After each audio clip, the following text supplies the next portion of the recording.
আমাকে হত্যার উদ্দেশ্যে ফ্যাসিস্ট শেখ হাসিনা গুম করেছিলেন এবং আমাকে জবরদস্তিমূলকভাবে ভারতে পাচার করে দিয়েছিলেন। আপনারা জানেন আল্লাহর বিচার হচ্ছে আপনাদের দোয়ায় আমি বীরের বেশে বাংলাদেশে প্রত্যাবর্তন করেছি, আর কাপুরুষের মতো পরাজিত হয়ে ফ্যাসিস্ট শেখ হাসিনা এই দেশ থেকে পলায়ন করতে পারছে। এটাই হচ্ছে আল্লাহর বিচার। আল্লাহর দরবারে বিচার ছিল, ফয়সালা ছিল। আমরা হয়তো কিভাবে কি হবে সেটা জানতাম না, কিন্তু এইটুকু অনুমান করতে পারতাম ফ্যাসিবাদের পতন হবে, নির্মম পতন হবে, নিষ্ঠুর পন্থায় পতন হবে। হয়েছে ইনশাআল্লাহ। আল্লাহর রহমতে বাংলাদেশ ফ্যাসিস্ট মুক্ত হয়েছে, ফ্যাসিবাদ মুক্ত গণতান্ত্রিক পরিবেশ বজায় হয়েছে। এরকম একটা পরিবেশে আমরা সভা করতে পারছি, সম্মেলন করতে পারছি, আমাদের অধিকারের কথা আমরা বলতে পারছি। এলএমই সার্টিফাইড বিশ্বসেরা কপারে তৈরি ওয়ালস এন্ড কেবলস, যা আপনার স্থাপনাকে রাখবে সব সময় নিরাপদ। যে গণতান্ত্রিক অধিকার প্রতিষ্ঠা করার জন্য দীর্ঘ 16-17 বছর যাবৎ এদেশের মানুষ ফ্যাসিবাদ বিরোধী গণতান্ত্রিক আন্দোলন করেছে, সংগ্রাম করেছে, রক্ত দিয়েছে, শহীদ হয়েছে এবং নির্যাতন নিপীড়নের শিকার হয়েছে, সেই গণতান্ত্রিক অধিকার এখন আমরা ফেরত পেয়েছি ইনশাআল্লাহ। সেই অধিকার হচ্ছে নির্বিঘ্নে মুক্ত পরিবেশে, স্বাধীনভাবে উৎসবমুখর পরিবেশে ভোটাধিকার প্রয়োগ করার স্বাধীনতা। সেটা আমরা ফেরত পেয়েছি, কিন্তু আমরা এই ভোটাধিকার প্রয়োগের জন্য অপেক্ষা করতে হবে আরো 1-1.5 মাস। আশা করা যায় ইনশাআল্লাহ আগামী সপ্তাহের মধ্যে আগামী জাতীয় সংসদ নির্বাচনের তফসিল ঘোষণা হবে এবং আশা করা যায় আগামী ফেব্রুয়ারির প্রথমার্ধে সেই জাতীয় সংসদ নির্বাচনের তারিখ নির্ধারণ হবে। আপনারা দীর্ঘ 16-17 বছর যাবৎ আপনাদের গণতান্ত্রিক অধিকার প্রয়োগ করতে পারেন নাই, স্বাধীনভাবে মুক্তভাবে আপনাদের ভোটাধিকার প্রয়োগ করতে পারেন নাই, কিন্তু এইবারের নির্বাচন হবে ইনশাআল্লাহ একটি ঐতিহাসিক নির্বাচন।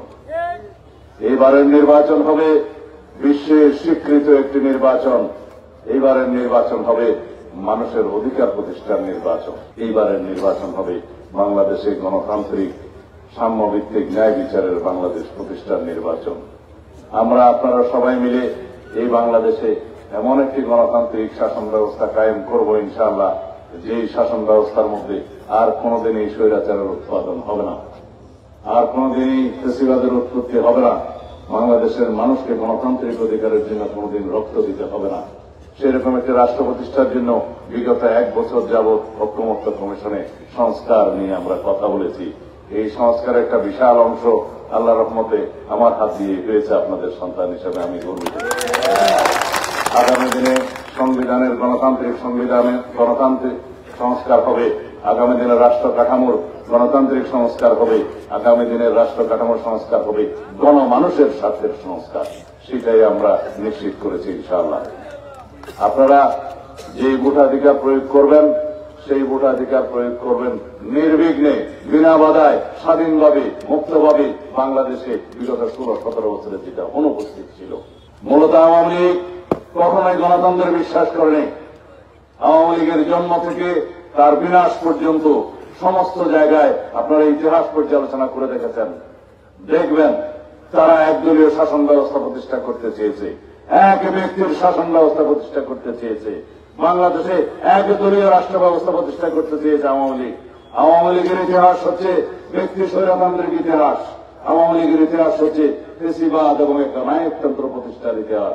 আওয়ামী লীগের ইতিহাস হচ্ছে বাকশাল নামক একদলীয় শাসন ব্যবস্থা প্রতিষ্ঠার ইতিহাস। ৪র্থ সংশোধনের মধ্য দিয়ে শেখ মুজিবুর রহমান বাংলাদেশে গণতন্ত্র বিলুপ্ত করে একদলীয় শাসন ব্যবস্থা প্রতিষ্ঠা করে খোদ নিজেকেই পার্লামেন্টে দাঁড়িয়ে রাষ্ট্রপতি ঘোষণা করলেন, আরো 1 মেয়াদের জন্য শপথ গ্রহণ করলেন। অথচ সেই সংবিধানও লেখা ছিল যে জনগণের দ্বারা নির্বাচিত হবে রাষ্ট্রপতি। সেটা তিনি নিজের সংশোধনী নিজেই ভায়োলেট করে তখন সেই পার্লামেন্টে দাঁড়িয়ে শপথ নিলেন। এই হচ্ছে আওয়ামী লীগের ইতিহাস। তারা কখনো গণতন্ত্র প্রতিষ্ঠা করতে চায়নি, তারা কখনো গণতন্ত্র বিশ্বাস করত না। আওয়ামী লীগের রক্তে এবং ডিএনএতে কোনদিন গণতন্ত্র ছিল না। শেখ মুজিবুর রহমান বাংলাদেশে বাকশাল প্রতিষ্ঠা করেছিলেন সাংবিধানিকভাবে, আর তার কন্যা বাস্তবে সেই বাকশালকে প্রয়োগ করেছিলেন গণতন্ত্রের মুখোশে। সাংবিধানিক শাসন ব্যবস্থার মুখোশে। এই হচ্ছে বাপ বেটির মধ্যে ব্যবধান, কিন্তু মূলত একই। আমরা সেই শাসন ব্যবস্থা থেকে মুক্ত হয়েছি। বাংলাদেশে আগামী দিনে ইনশাআল্লাহ এমন একটি রাষ্ট্র ব্যবস্থা প্রতিষ্ঠা হবে, এমন একটি সরকার ব্যবস্থা প্রতিষ্ঠা হবে, যে সরকার ব্যবস্থা, যে রাষ্ট্র ব্যবস্থা প্রত্যেকটি নাগরিকের অধিকার সমান থাকবে। সাংবিধানিকভাবে সমস্ত নাগরিকের অধিকার সমান থাকবে।